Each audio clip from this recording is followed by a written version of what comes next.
today we are taking a look at the Akashiya Gansai watercolor set. You can get this set on Amazon, and I'll have a link for you down in the description below. On this channel, we've taken a look at a few other Gansai style watercolors. These are Japanese style watercolors, and they may be more opaque than Western style watercolors, depending on how you handle them. We have taken a look at the Akashiya Gansai Tambi. And we've also taken a look at the Akashiya Gansai Tambi.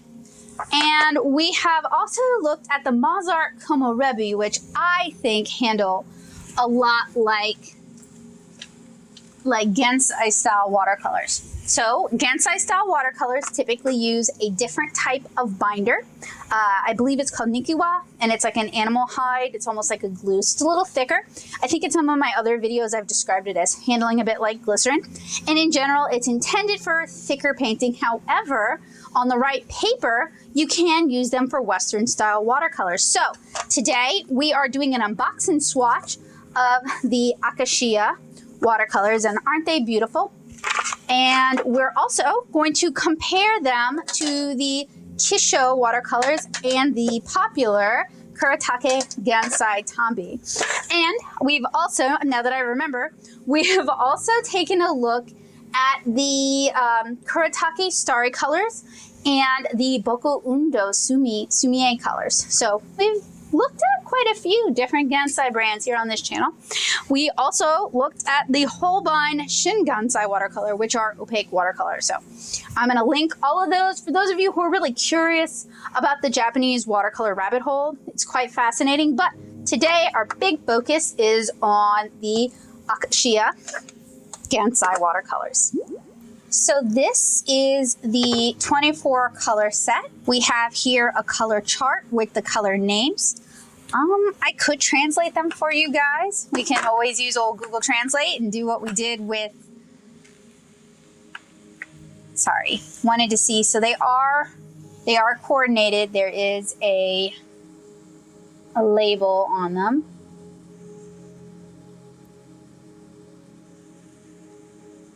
There's a bit of a raised lip, so they're not quite as deep as they look.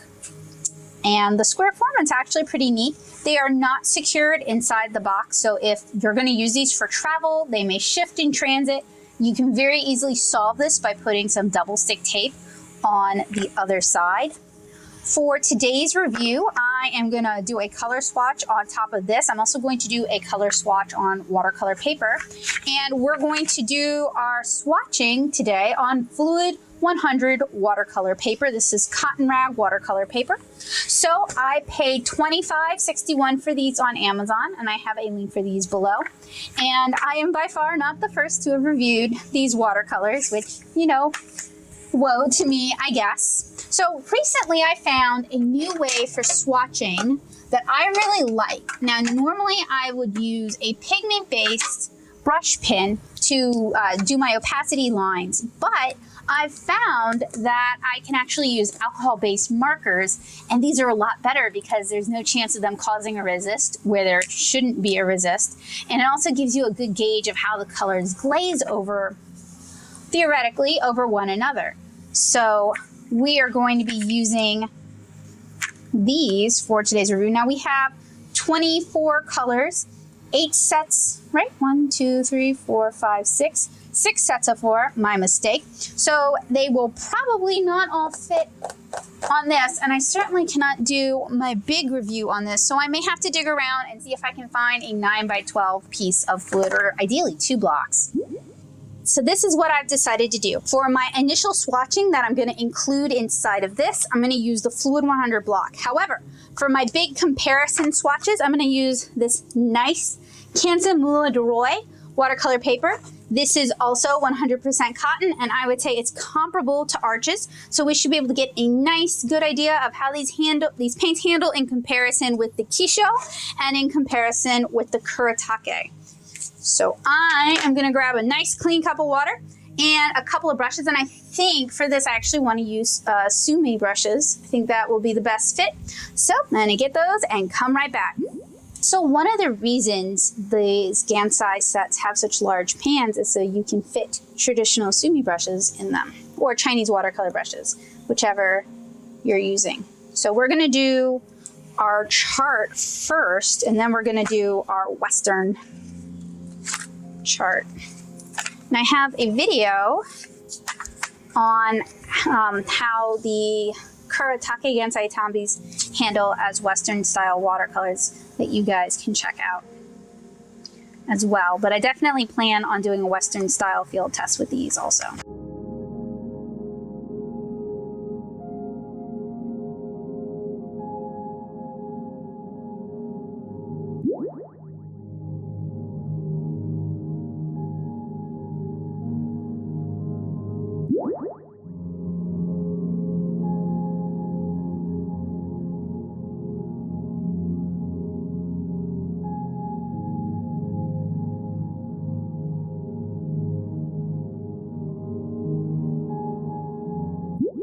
So I have finished my initial set of swatches, and I'm going to go over the colors in this set with you guys from left to right, top to bottom. So this is the order my set is in. AP21, crimson, AP14, yellow green, AP18, red ochre, and AP06, ultramarine blue. So that's the top row. AP15, yellow, AP17, vermilion, AP01, chalk white, and AP3 purple. That's the second row. AP08 light ultramarine blue, AP07 blue green, AP05 vivid indigo, and AP19 peony.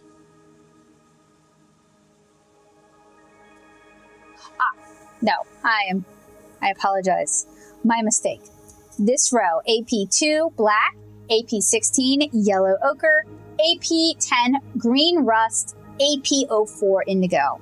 Then the next row, AP08 light ultramarine blue, AP07 blue green, AP05 vivid indigo, AP19 peony, AP20 dark red, AP22 plum, AP11 green grass, AP12 new leaves, and finally AP13 light blue green, AP09 dark green, AP23 gold, which is kind of unimpressive. I had a hard time activating it. And then AP24 is silver. And that is all here on this chart. And their silver and gold are not particularly impressive. So next on our docket, we are going to make swatches on Western cotton rag watercolor paper. And I've already marked off the edge, so I can just trim it and then I can put it in the lid. The paper included on here is, it just feels like kind of sticker paper. And there's nothing wrong with that.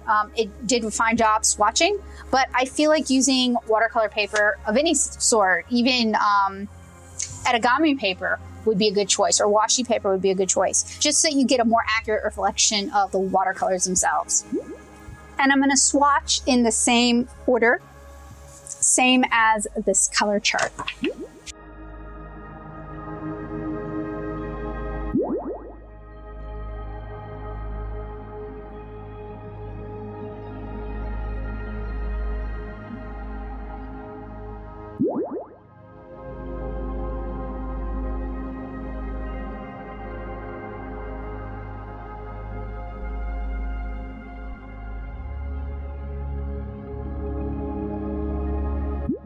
It took the gold and silver a little while to reconstitute, but it looks like you're actually going to be able to get like a solid, opaque, chromish gold and silver. I'm going to allow these to dry, and then I'm going to show them off to you guys, and then we're going to move on to the swatch off.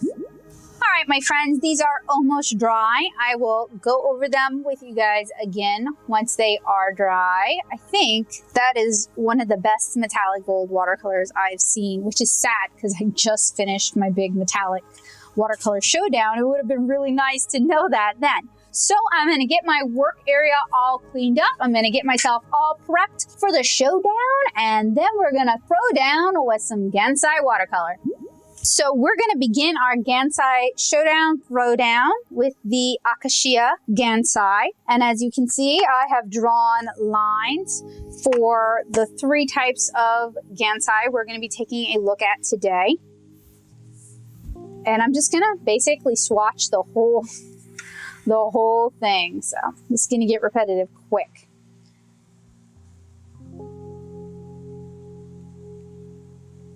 So I have kind of a mass tone thing up here, and if I need to, I will kind of darken it up, and then I'm just gonna bring it down into kind of some transparency. And I'm gonna try to get as many of these on here. I seriously doubt I'm gonna get all 36 of the Gansai watercolors, or the Kuretake Gansai Tambi, sorry.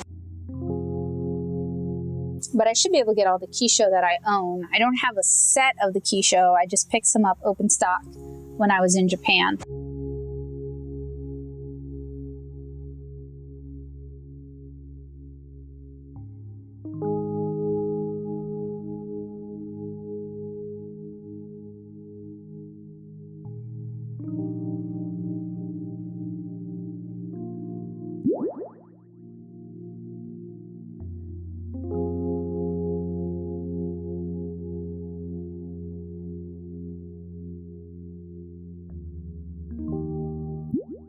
The only thing I missed were the silver and gold, and I do want to compare those to Kuretake's offerings, but I guess I will do that on another sheet of paper. I'm going to go back in and do just kind of mass tone swatches across the top, since those tended to get blended out quite a bit when I did the gradation swatch. And most of these are fairly opaque watercolors. So for those of you who do Western style watercolor paper painting, that may be a useful trait for you. Ooh, picked up a lot there. It may also lead to muddy painting. So it's just something you want to think about before you get this set, or any other Gansai style of watercolor, is that slight opacity is definitely a trait of those kind of watercolors. But I really look forward to getting to do some etagame with these. To me, that's really the test, is how much I enjoy doing etagame postcards. Now, you guys might have noticed that I'm a bit of a sloppy swatcher, so I managed to get little flecks of color into their neighbors. So I'm gonna have to clean off my pans. And that's just usually a byproduct of swatching, because I'm trying to work quickly. So sometimes I can get a little too vigorous with cleaning my brush. Another consideration is that your water, if you're using 1 cup, is going to get muddy quickly because these are fairly opaque watercolors. So, ooh, I would recommend switching out your water cup when it starts to get a little too muddy, or working with 2 cups of water. Honestly, that's my main recommendation, is to work with 2 cups of water, but sometimes we have space restrictions that don't facilitate that.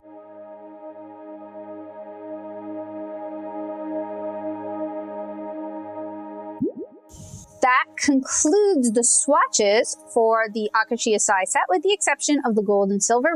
We will come back to those. Next, we're going to take a look at as many of the Kuretake Gansai Tambi watercolors as we can. And you guys can see that this set has gotten some love. It also has a plastic protector to kind of help keep some of the pans in place.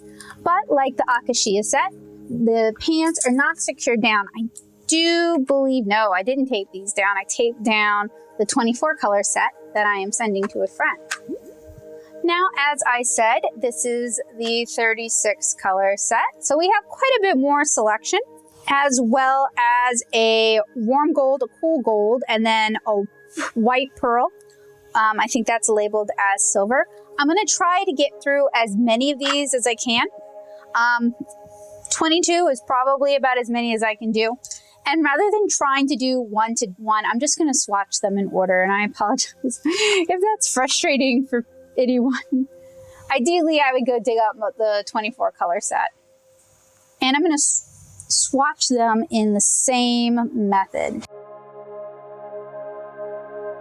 What I guess I could do is I could try and match the colors. So we can tell this is kind of an olive green. I have an olive green. It's so big, you guys actually can't see it. I apologize for that. Yeah, I guess I could try to match the colors and then fill in from there. And this is just me guessing, just an approximation. So I'm gonna have to remember which colors I guesstimated with.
So I did this mostly by eyesight, not by color name, and I know there are a few goofs, but I think it's pretty close. Of course, I didn't do all 24 colors.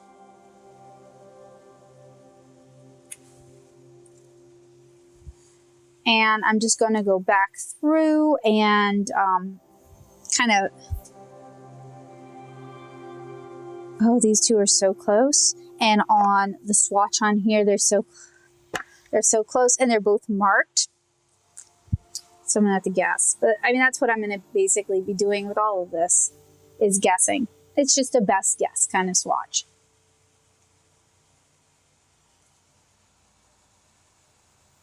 Yeah, those should have been switched. See, that's what happens.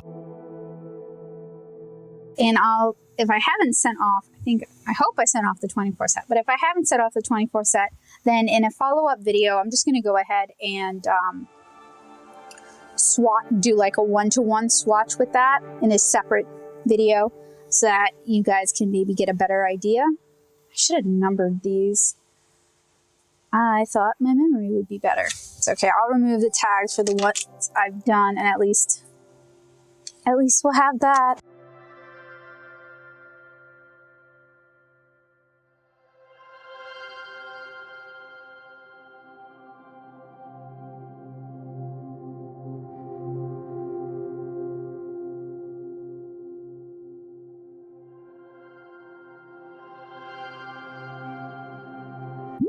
And now you guys have witnessed my patented test-taking strategy where I just work backwards from what I know to be true.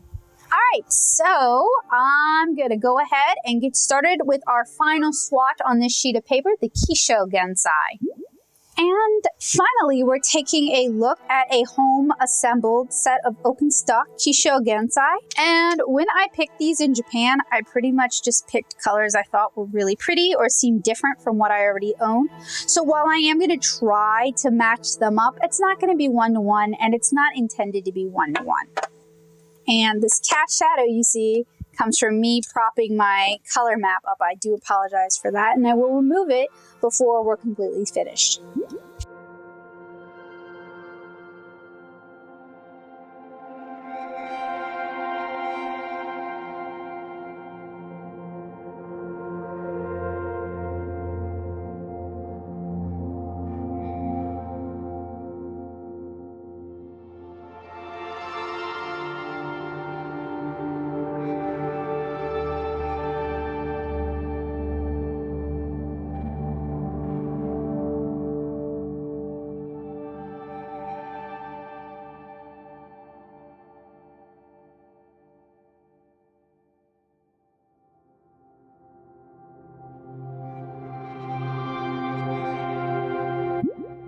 Of the colors swatched, I think the Kisho set has the most beautiful colors. Now, part of this is, of course, I am biased. I picked these out myself.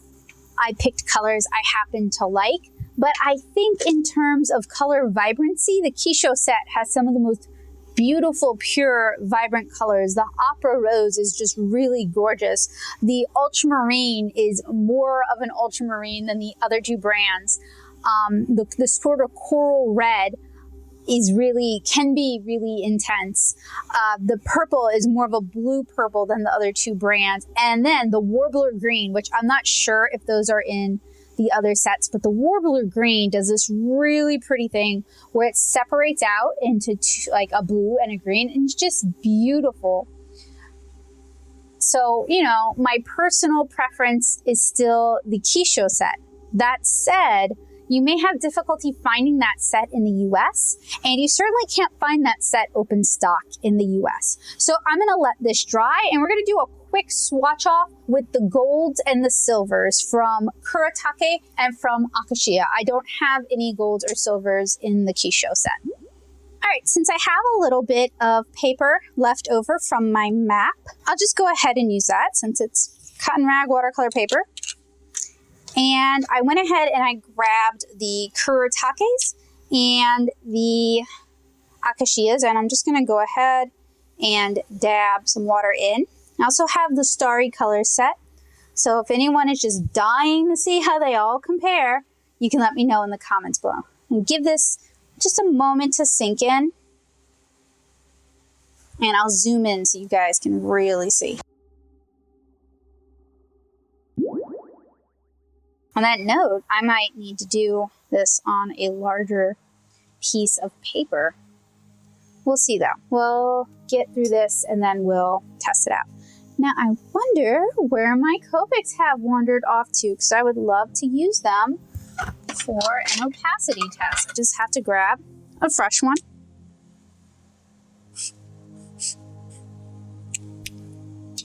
Since I know the silver pearl may not show up very well on camera because it's really just a white pearl. You can mix this with other colors. All right, now we have the Akashiya Gold, which really has like a nice kind of metallic gilded look to it. But it went on kind of thin. And then we have the Akashiya Silver. I'm gonna let these dry and I'm gonna do another layer with them just to see how well they layer. All right, the Kuretakes are taking a while to dry, but as they dry, the metallicness is much more apparent. Whereas with the Akashiya, they're not quite so metallic. So we're gonna start with a second layer on the Akashiya. This one's really had a chance to absorb some water, and it gives it kind of like an oil slick appearance. And I'll show you guys my water cup in a second because kind of looks cool, kind of looks gross. So here is our second layer of Akashiya Gold. And I'm really trying to pick up as much as possible. Our second layer of Akashiya Silver. And yeah, it looks kind of gross, but also kind of cool. It looks like it would work really well for like paper marbling, and you should definitely, like every time I pick up my brush, it picks up some of the gold and silver floating in it. So you should definitely change out your water cup when you're using their metallic pigments. All right, so here are the Kuretakes again. Trying to pick up a lot. And I'll just do it over here on the area that's dry and try to do it in a way that it's apparent that I've added another layer.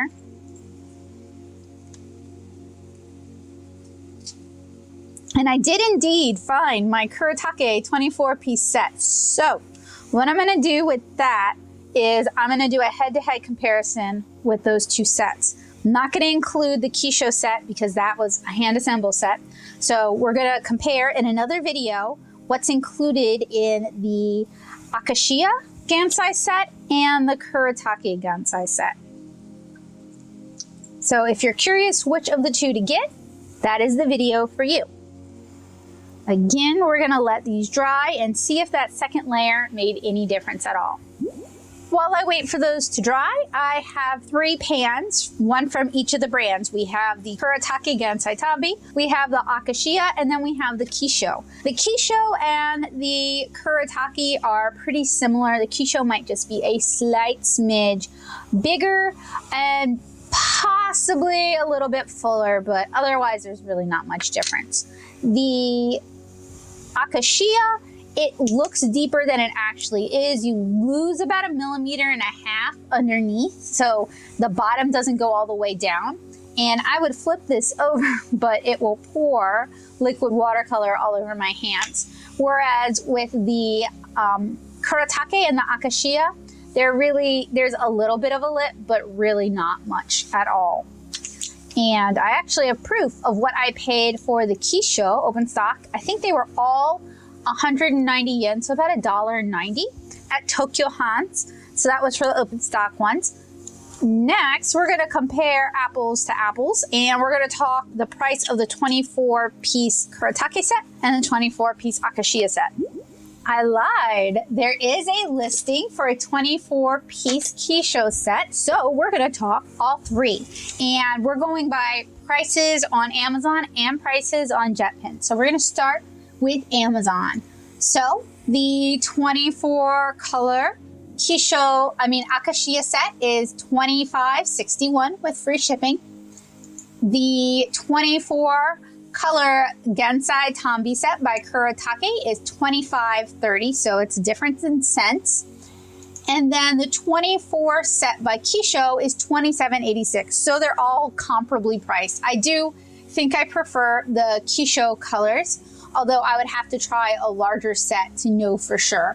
And there are even bigger sets available. You can get a 72-piece Kisho Gansai set for $98.99. All right, so on JetPens, the Kuretake Gansai Tambi set is $28.50, and the Akashiya set is $32.50, and they don't have the Kisho set. So I understand that smaller businesses cannot necessarily compete price-wise with like Amazon. So if you want to support a small business, if you have the ability to do so, and if you want to support JetPens, then obviously they're going to be the ones you're going to buy from. But if you're looking for free shipping and a cheaper price point, then you're probably going to get them from Amazon, and you're probably getting the import set, regardless of which of the 3 you're getting.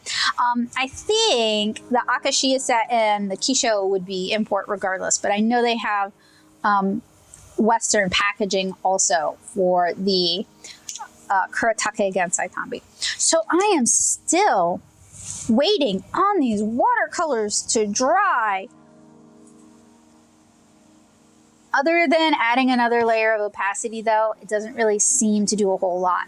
With the Akashiya, I mean, you can get some really beautiful metallic colors on your brush, and you can get some really beautiful metallic watercolors in your gross watercolor water, but on paper, I don't know, not really saturated, not really that opaque. If you have different experiences with that though, let me know in the comments below. So what do I think overall about the Kisho Gansai watercolor set? Well, of the 3 sets we've tested in our watercolor showdown, Akashiya, Kuretake, Kisho. Oh, you guys can't even see. Apologies. All right. Akashiya, Kuretake, Kisho. I think the Kisho colors are my favorite. They just seem more vibrant, more colorful. There's more life to them. The Kuretakes are also really nice to paint with, and you can use them like Western watercolors, and I've already tested that out. The Akashiya, they don't necessarily seem to handle as well. I've heard other reviewers call them chalky. I mean, they handle like Gansai watercolor, and this one is doing something weird to that alcohol ink. It shouldn't be doing that. That's interesting. They're just meh. They're just meh. They're not my favorite. The Kuretake is really really easy to get a hold of, really accessible. Almost everybody carries it now, and it's typically a little bit cheaper. So I mean, I would say go with the Kuretake.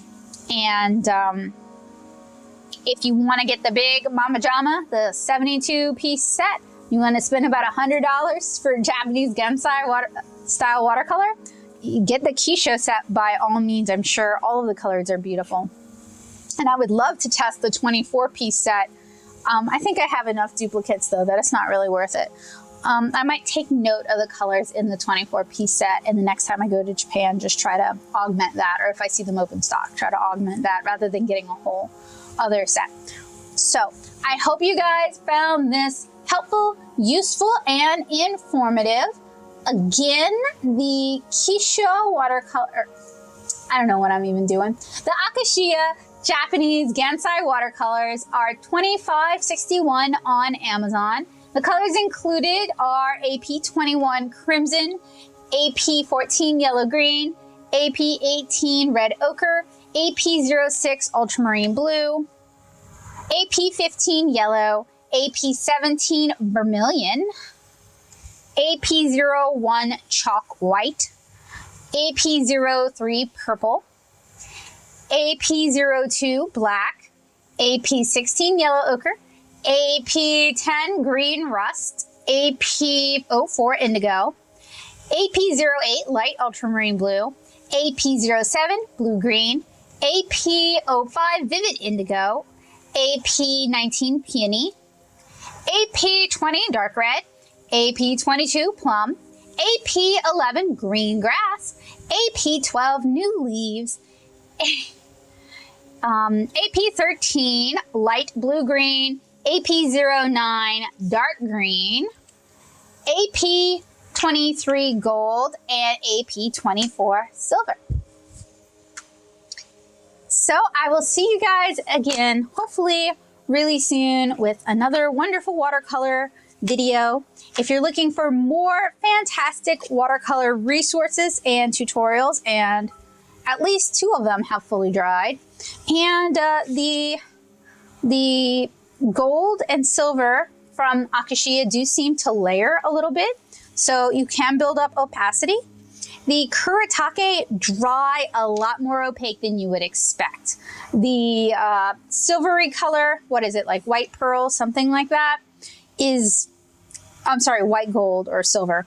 It's just a pearl color. You could mix it with other colors and get kind of like metallic of whatever color you want to mix it with. So, where was I? Gosh. Oh, if you're looking for more watercolors, tips, tricks, and tutorials, head on over to natosoup.blogspot.com and check out my watercolor basics series.